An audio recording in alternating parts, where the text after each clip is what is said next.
How to make candles with a 1.5-liter wax melting pot. Step 1. Pour wax flakes and put the lid on. Then set to 2 power.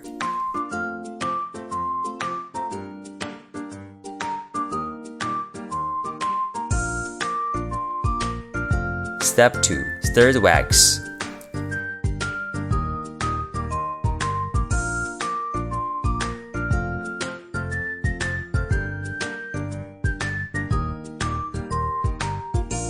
Step 3.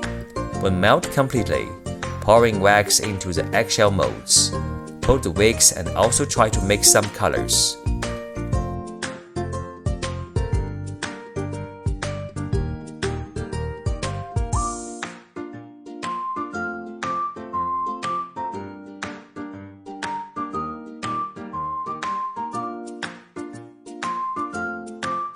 Step 4.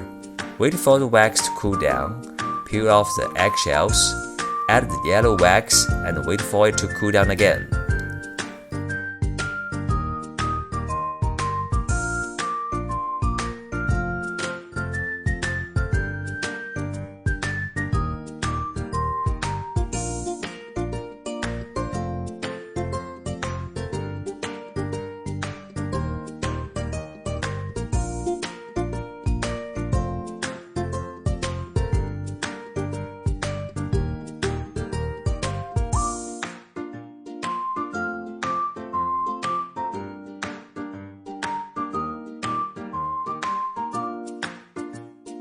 Perfect homemade candles for gifts and sales.